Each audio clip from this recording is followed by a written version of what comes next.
ठरलं तर मग मालिकेचा आजचा भाग खूपच इंटरेस्टिंग आहे, त्यामुळे व्हिडिओ शेवटपर्यंत नक्कीच बघा. चला तर मग आजच्या आपल्या भागाला सुरुवात करूया.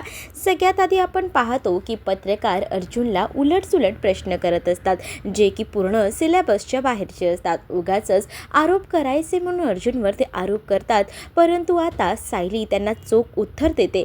सायली म्हणत असते की तुमचे विचार करण्याची जी क्षमता आहे ती कुठपर्यंत जाते, म्हणजे तुम्ही एका वकिलाबद्दल एवढा चीप विचार कसा काय करू शकता, हे देखील आता सायलीने त्यांना म्हटलेलं होतं. आणि सायली जेव्हा या सगळ्या गोष्टी त्यांना बोलते ना, तेव्हा मात्र आता ते पत्रकार शांतच राहतात. पण दुसरीकडे मात्र प्रिया जी आहे ती पुरती घाबरलेली असते, कारण उद्या फायनल निकाल असतो. फायनल निकालाच्या वेळेला आपली काही खैर नाही, कारण जर ह्यांच्या हाती संतोष लागला तर मग काय करायचं, हा विचार तिच्या मनामध्ये येत असतो. आणि त्याच वेळेला ती आता बाजूला जाते आणि बाजूला जाऊन ती ठरवते की काही झालं ना तरीसुद्धा एकच गोष्ट करायची, ती म्हणजे त्या संतोषला गाठायचं. लोणावळ्याला जाऊन फोनवर बोलून आता काहीच उपयोग होणारा नाही, असाही विचार ती करते. म्हणूनच तिने आता अधिराजला कॉन्टॅक्ट केलेला असतो. अधिराजला कॉन्टॅक्ट करून ती आता त्याला नेहमीच्या रेस्टॉरंटमध्ये भेटायला बोलवत असते. दुसरीकडे मात्र आता पाहायला मिळत असतं की खूप जास्त टेन्शन आता नागराजला आलेलं असतं, कारण त्याला आता एक गोष्ट कळत असते की महिपतची सुटका होणार आहे. पण महिपतची सुटका झाली तर आपलं काय, म्हणूनच तो आता त्याच्यासोबत भांडत असतो. तर महिपत सांगत असतो की तुझी काळजी करू नकोस, तू मी एकदा का इथून सुटलो ना की बघ तुला कसा बाहेर काढतो ते, असंही आता सांगितलेलं असतं. पण नागराज म्हणतो की तू मला कसा बाहेर काढणार आहेस, तुला माहिती आहे ना त्या वकिलाने काय सांगितले, माझी इथून सुटका होणं खूपच अशक्य आहे, हे देखील त्यांनी सांगितले. मग त्यावेळेला काय करायचं सांग ना, तुझं डोकं काम करतंय की नाही. अरे उलट तुला सोडवणार आहे त्यावेळेला सुद्धा माझ्यावर सगळे आरोप टाकणार आहे, मग कसली सुटका होणार आहे रे माझी. मग आता महिपत बोलत असतो की मी इकडनं बाहेर पडलो ना की बघ तुझी नाही सुटका केली ते बा, अरे मी तुझी सुटका करणार म्हणजे करणार, हा माझा शब्द आहे. आणि जर तुला इथून बाहेर पडता आलं नाही ना तर तुला सांगतो की तू डायरेक्ट आहे ना इकडनं पळून जायचं हे कसं शक्य आहे, नाही नाही हे शक्य नाही आहे, असं देखील आता म्हटलेलं असतं. आणि त्याच वेळेला दुसरीकडे मात्र आता जी प्रिया आहे ती भेटायला गेलेली असते. आणि प्रिया जेव्हा भेटायला जाते तेव्हा मात्र आता ती अधिराजला म्हणत असते की बघ तुला मी सांगू का एक गोष्ट, काय आहे ना की नेहमी असं भेटायचं आणि मग तुझ्यापासून लांब जायचं ना, हे आता नकोसं झालं आहे. मुद्दामूनच प्रिया आता हे सगळं काही बोलत असते. मग अधिराज म्हणतो मी तुला सांगतोय ना, चल ना कुठेतरी फिरायला जाऊया, त्यापेक्षा एक काम का करत नाही, तो 3-4 दिवसासाठी माझ्या घरी ये, असंही तो आता तिला म्हणत असतो. त्यावर प्रिया म्हणते की नको, इथल्या इथे जर मी तुझ्या घरी आली तर प्रॉब्लेम होईल, त्यापेक्षा आपण कुठेतरी बाहेर जायचं का. आणि 3-4 दिवसासाठी नको, 1 दिवसासाठी तर होऊ शकतं, म्हणजे आज जायचं आणि मग उद्यापर्यंत रिटर्न यायचं, होईल ना हे पॉसिबल, करूया का आपण. मग चालेल ठीक आहे, मस्त ना आपण गोव्याला जाऊया. गोव्याला एका दिवसात, हे कसं शक्य आहे, नको हां, एका दिवसात गोवा वगैरे नको, मग कुठे कोकणात जाऊया, मी आता मस्त 5 स्टार हॉटेल बुक करतो. तर तिला कोकणातही जायचं नसतं, तिला जायचं असतं लोणावळ्याला. आणि म्हणूनच ती आता हट्ट धरत असते. ती आता सांगत असते की प्लीज आपण आहे ना लोणावळ्याला जाऊया. अगं पण लोणावळा का, कोकणात खूप भारी निसर्ग आहे. तर ती म्हणते लोणावळ्यातही आहे ना, अगं पण त्यापेक्षा कोकणात आहे, असं बोलून अधिराज तिला मुद्दामून छेडत असतो. पण ती अधिराजला सांगत असते की तू म्हणतोयस की कोकणात आहे, पण मला ना सध्या लोणावळ्याची चिक्की खावीशी जास्त वाटते, त्यामुळे मला असं वाटतं की आपण लोणावळ्याला जाऊया, असंही आता ठरलेलं असतं. मग आता तो म्हणतो की चालेल ठीक आहे, आपण आजच निघूया, आत्ता चालेल ना. मग ती म्हणते की हो, मग घरी जाऊन तू कपडे वगैरे घेऊन ये. ती म्हणते की नको, घरी गेली ना का पुन्हा कामामध्ये अडकणार, मला बाहेर पडता येणार नाही, त्यापेक्षा मी घरी फक्त कॉन्टॅक्ट करून सांगते की मला कामासाठी बाहेर जावं लागते.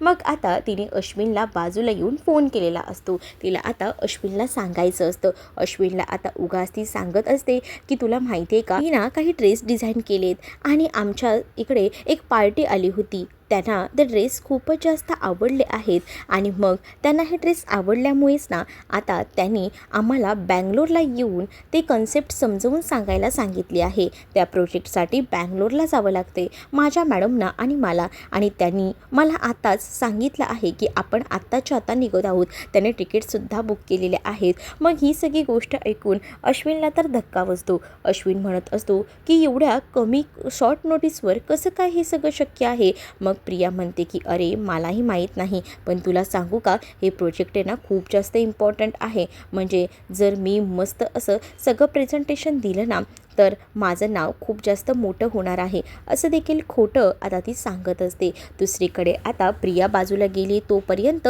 आता अधिराजने कॉल केलेला असतो इकडे असणाऱ्या सायलीला, आणि सायलीला तो फोन करून सांगत असतो की प्रिया माझ्या मागे लागली आहे आणि तिला लोणावळ्याला जायचं आहे. लोणावळ्यात हिचं काय काम असेल हा प्रश्न आता सायलीला सुद्धा पडलेला असतो. सायलीला कुठे काय माहिती असतं की हा जो संतोष आहे हा सुद्धा लोणावळ्यातच आहे ते.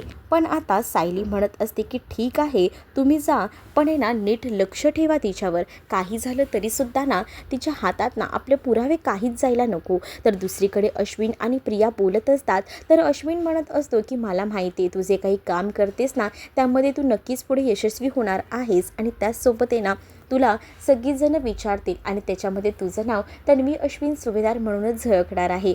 खूप छान काम करतेस, असंच काम कर, तू काळजी करू नको, इकडची तू जा, असं देखील अश्विन अगदी आनंदात तिला जायला सांगत असतो. त्याला कुठे माहिती आहे की हे बँगलोरला नाही तर त्या अधिराजसोबत लोणावळ्याला जाते. इकडे मात्र आता अश्विनने फोन ठेवलेला असतो. तर दुसरीकडे मात्र आता सायली ही अधिराजला सांगत असते की भाऊजी तुम्ही नीट लक्ष द्या तिच्यावर, कारण आहे ना तिला जे हवं आहे ना ते मिळवण्यासाठी ती काही करते. आता ती लोणावळ्याला जाते याचा अर्थसुद्धा दुसराच काहीतरी असू शकतो. तिच्या नक्कीच काहीतरी गडबड आहे, ती शोधून काढायला हवी. इथे प्रियाचं फोनवरचं बोलणं झालेलं असतं, म्हणूनच ती आता लगेच अधिराजकडे येते. अधिराजचा फोन सायलीसोबत चालू असतो आणि त्याच वेळेला प्रिया म्हणत असते की चल झालं का, आपण निघायचं का, असं देखील आता ती विचारत असते. त्यावर मात्र हो निघूया, मीटिंगचंच बोलत होतो, चला मी फोन ठेवतो, असं बोलून आता अधिराजने सायलीचा फोन कट केलेला असतो. सायली म्हणत असते की अधिराज भाऊजींनी फोन लगेच कट केला, याचा अर्थ नक्कीच तिथे प्रिया आली असणार आहे. दुसरीकडे आता अर्जुनच्या चांगल्याच म्हणजेच एंट्रीची तयारी केलेली असते. अर्जुनचं आता स्वागत होत असतं आणि त्यासाठी सगळीजणं एकत्रितपणे तयार असतात. आता सुमन त्याचा औक्षण वगैरे करते, त्याची दृष्ट काढते आणि त्याच्यावर ना म्हणजे भाकर तुकडा ओवाळून टाकते, जेणेकरून त्याच्यावर जे काही संकट आलं आहे ते लवकरात लवकर दूर व्हायला हवं. आता जरी तो जामिनावर सुटून आलेला असला तरीसुद्धा त्याचं स्वागत हे खूप जास्त दिमागात होत असतं, कारण त्यांना माहिती आहे ना की खूप दिवस झाले हा बिचारा आतमध्ये होता आणि त्याला धड काही जेवण वगैरे सुद्धा मिळालं नव्हतं. मग आता त्याची सोय व्हायला हवी असंच वाटत असतं आणि म्हणूनच आता त्याचं स्वागत खूप जास्त दिमागात केलं जात असतं. सुमन म्हणत असते की खूप छान प्रॅक्टिस केली होतीस म्हणून तू आता या सगळ्यातून बाहेरही सुटलास, खूप छान, आम्हाला कधी एकदा तू घरी येतोस ना याचीच आम्ही वाट बघत होतो आणि तू खरंच लवकर घरी आलास. अस्मिताचे डोळे तर पाणावलेले असतात. अस्मिता म्हणत असते की मी वाटच बघत होती आणि मला ना पूर्ण कॉन्फिडन्स होता की तू लवकरच या सगळ्यातून सुटून बाहेर येशील ते. अरे आता अर्जुन म्हणत असतो की मी फक्त जामिनावर आलो आहे, अजूनही माझ्यावरचे आरोप पूर्णपणे नष्ट नाही झालेत. त्यावर अस्मिता म्हणते की मला माहिती आहे हे सुद्धा दिवस जातील आणि सगळं काही नीट होईल. अस्मिता आता आपले डोळे पुसत असते. त्यानंतर आता अर्जुनचं खूप जास्त दिमागात स्वागत होत असतं. चैतन्यसुद्धा पाठीशी उभा होता म्हणून हे सगळं शक्य झालंय असं देखील आता अर्जुन बोलत असतो. पण आता अश्विनला प्रश्न पडलेला असतो की चैतन्य तू मला सांग, कोर्टामध्ये अचानकपणे तू शांत का बसला होतास, म्हणजे नेमकं काय झालं होतं ज्याच्याने तू अशी तुझी बोलती बंद झाली होती, त्याचं कारण काय होतं. त्यावर चैतन्य आता सांगू लागतो की मला ना एका पॉईंटला खूप जास्त टेन्शन आलं होतं, मला सुचत नव्हतं की काय करावं ते, कारण जर मी काही वेडवाकडं बोलून गेलो तर त्यामध्ये बिचाऱ्या अर्जुनची नोकरी जाऊ शकते. अर्जुनच्या हातात ना त्याची सनद जर निघून गेली तर मी स्वतःला कधीच माफ केलं नसतं आणि त्यामुळेच ना मी काही कोर्टामध्ये बोलताना 10 वेळा विचार करून बोलत होतो. त्यातच मला भीती वाटत होती की मी जर माझ्या तोंडातून वेगळं काही बोललो आणि ह्याचे परिणाम जर वेगळेच झाले तर, म्हणूनच मी आता त्या विचारांमध्ये हरवलो होतो आणि त्यामुळेच ना मी काही बोलू शकलो नाही असं देखील आता म्हटलं जात असतं. आणि जेव्हा या सगळ्या काही गोष्टी बोलल्या जातात ना, तेव्हा मात्र आता चैतन्यवरचं अर्जुनचं स्वच्छ प्रेम म्हणजेच अगदी मैत्रीला तो जागला होता. या सगळ्या गोष्टींना एकदम ठामपणे त्याच्या डोळ्यातल्या प्रेमावरनं दिसत असतात. मग इकडे प्रतापही म्हणतात की मैत्री असावी ना तर ती अशी, म्हणजे नेहमीच एक दुसऱ्यांचा विचार करणारी. आता अर्जुनही चैतन्याला मिठी मारतो, कारण अर्जुनलाही माहिती आहे की चैतन्याशिवाय त्याला आता काही शक्य नाही आहे ते. मग दुसरीकडे आता कल्पना, सायली यासुद्धा चैतन्याचं कौतुक करत असतात, कारण अर्जुन या सगळ्या प्रकारात आतमध्ये अडकलेला असताना जर चैतन्य नसला असताना तर अर्जुनसाठी काहीच पॉसिबल नव्हतं. आणि त्यामुळेच आता या सगळ्या गोष्टींचं कौतुक सायली आणि कल्पनाला सुद्धा होतं. आता अर्जुनला खूप दिवसांनी खरी बघून सगळेजण खुश असतात. मग आता चैतन्य आणि अर्जुन या दोघांचंही औक्षण वगैरे करून आता त्यांना घरात घेतलं जातं. प्रताप यांचे डोळे तर आता पाणावलेले असतात. तर अर्जुनला आता पुन्हा एकदा घरी आल्यानंतर खरं सुख काय असतं हे कळलेलं असतं, कारण जेलमध्ये असताना त्या कस्टडीतलं वातावरण आणि या सगळ्या गोष्टी नको नकोशा झाल्या होत्या. आणि आज तो फायनली घरी आल्यामुळे ना त्याला खूपच बरं वाटत होतं. त्यामुळे त्याला आता एक रिलॅक्सेशन वाटत होतं. घरात आल्यानंतर एकदम हॅपीनेस त्याला सरळ दिसत होता आणि त्यामुळेच तो खूप जास्त खुश होता. तो आता म्हणत असतो की घरात तर मी आलोय, पण कधी एकदा घरातलं जेवण खातोय, घरातली हवा घेतोय ना असं मला झालंय. मग सगळीजणं त्याला म्हणत असतात की ये हो आम्हाला कळतंय. दुसरीकडे मात्र आता सचिन जो आहे त्याने आता भयानक असं कृत्य करायचं ठरवलेलं असतं.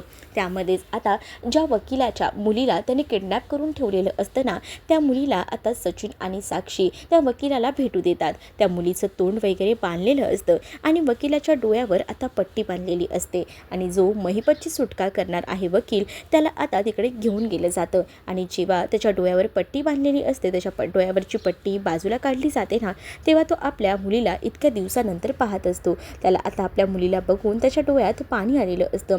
तर ती मुलगी आता म्हणत असते की बाबा मला इथून सोडवा ना, मला खूपच भीती वाटते, प्लीज बाबा प्लीज माझी सुटका करा असं देखील आता सांगितलेलं असतं. आणि त्याच वेळेला आता तुम्हाला काही वाटत नाही का हो, तुम्ही लोक माझ्या मुलीला हे असं का करून ठेवले, प्लीज प्लीज माझ्या मुलीला सोडवा. आणि त्याच वेळेला ती मुलगीसुद्धा सांगत असते की बाबा मला बरं वाटत नाही आहे, मला ताप आला आहे. मग जेव्हा ती आता हे सगळं काही बोलत असते ना, तेव्हा मात्र आता तिला हॉस्पिटलमध्ये न्यायला हवं, प्लीज प्लीज तुम्ही आता तिच्या तोंडाला लावलेली ती पट्टी काढा आणि प्लीज माझ्या मुलीला हॉस्पिटलमध्ये घेऊन जा. मग आता इकडे मात्र तो म्हणत असतो की तू आधी मला सांग कधीपर्यंत काम करतोयस ते, मग बघूया तुझं काय करायचं आहे ते बघ. आता मला सांगतोयस का तू कधीपर्यंत काम होतं आहे ते? आम्हाला महिपतची सुटका हवी आहे. मग महिपतची सुटका करण्यासाठी मी प्रयत्न करतोय, सगळे डॉक्युमेंटसुद्धा रेडी आहेत, पण खरं तर सरकारी वकील आणि जजमध्ये खूप मोठी गाडी अडकते, त्यामुळे काम माझं पुढे सरकत नाही आहे. ठीक आहे, तुझं तेवढंच काम राहिलं ना, ते काम मी करतो, पण लवकरात लवकर महिपत शेठची सुटका व्हायला हवी असं देखील आता सचिनने सांगितलेलं असतं. मग दुसरीकडे मात्र ठीक आहे, तर या सगळ्या गोष्टी झाल्यानंतरसुद्धा सचिन इतका हलकट नालायक दाखवला आहे ना, की त्याला ना त्या मुलीची काहीच पडलेली नसते. त्या मुलीला बिचारीला ताप आलेला असतो. साक्षीला हे सगळं बघून ना वाईट वाटत असतं. साक्षी आता बघतच राहते, पण त्याच वेळेला इकडे असणारा हा सचिन जो आहे तो म्हणत असतो की तुम्ही महिपत शेठची सुटका करा, मग तुमच्या मुलीला आम्ही सोडवतो. त्या काही डॉक्टरचा बंदोबस्त आहे ना, तो मी करतो, तुम्ही काळजी करू नका असं देखील आता त्या वकिलाला कसंबसं सचिन उगाचच सांगत असतो. साक्षीला आता त्या मुलीकडे बघून वाईट वाटत असतं, कारण ती मुलगी आपल्या वडिलांसाठी खरंच खूप तडफडत असते. तिला आता आपल्या वडिलांची काळजी वाटत असते आणि वकील जो आहे त्यालासुद्धा आपल्या मुलीची काळजी वाटत असते. म्हणूनच आता तो म्हणत असतो की तुम्ही काळजी करू नका, मी महिपतची सुटका करतो, पण प्लीज प्लीज माझं म्हणणं एवढंच आहे, माझ्या मुलीला या सगळ्यातून बाहेर काढा असंही आता सांगितलं जातं. त्यावेळेला आता दुसरीकडे आता त्या वकिलाला तिकडनं घेऊन गेलं जातं. जात असताना तो आपल्या मुलीला शेवटचं भेटतो. त्याच्या मुलीचं अंग पूर्णतः तापलेलं असतं तापामुळे. तर दुसरीकडे मात्र आता ह्याला ते माणसं जी आहेत ती घेऊन जातात. पण इकडे आता प्रतिमा जी आहे ती अर्जुनचं कौतुक करत असते. अर्जुनला डायनिंग टेबलवर बसवलेलं असतं. अर्जुनसाठी कल्पना पोह्यांची प्लेट तयार करते. अर्जुनला आता तिला स्वतःच्या हातानं भरवायचं असतं.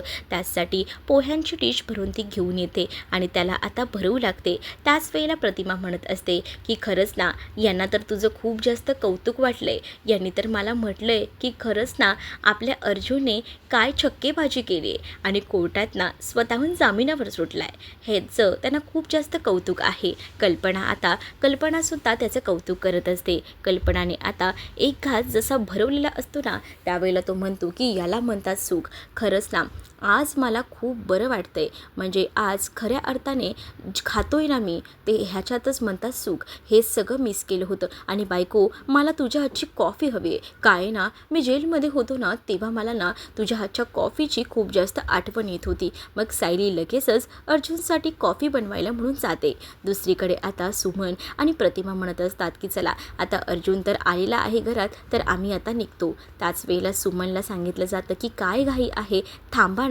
तोपर्यंत इकडे अर्जुनला कॉफीसुद्धा भेटलेली असते.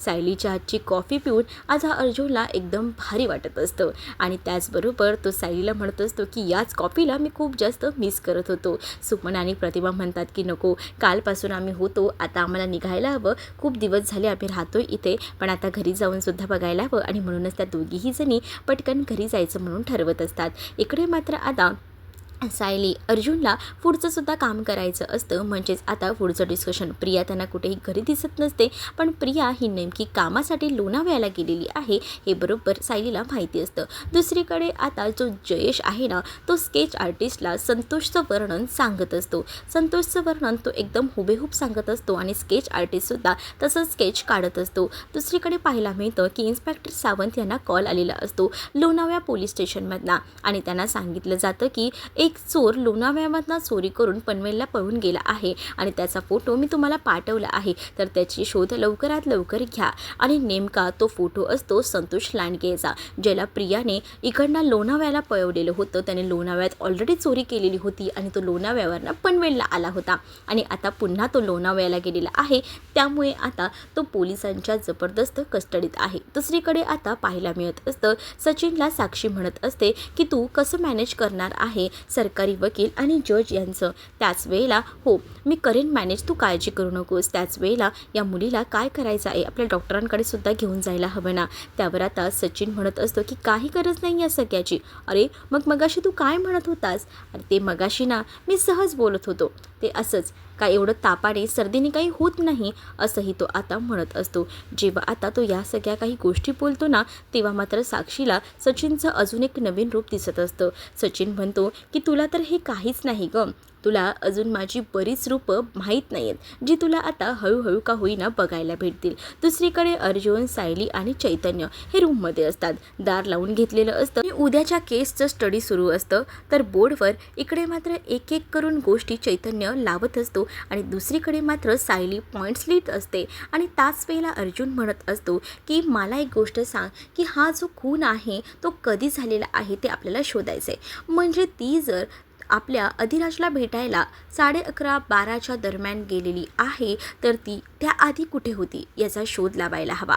मग आता सायली म्हणत असते की मी अश्विन भाऊजींनी विचारलं होतं, म्हणजे तिलाही मी म्हटलं होतं, तेव्हा मला कळलं होतं की ती मैत्रिणींकडे होती. तिच्या 1-2 मैत्रिणींना विचारलं मी की तुम्हाला ती भेटली होती का, काही सेलिब्रेशन तुमच्यात झालं का, तेव्हा तिच्या मैत्रिणींकडनं मला कळलं होतं की ती कोणत्याही मैत्रिणींना तिने सांगितलं नाही की ती नोकरीला लागली आणि त्यामुळे त्या तर मला सरळ स्पष्ट बोलल्या की तिच्या नोकरीबद्दल आम्हाला काहीच माहीत नाही आहे. मग आता राहिला प्रश्न की ती मैत्रिणींना भेटायला गेली नव्हती, मग तेवढ्या वेळात ती कुठे होती? तर नक्कीच ती तेवढ्या वेळात अर्जुन म्हणत असतो की ती शांता मावशीकडे गेली असणार आहे.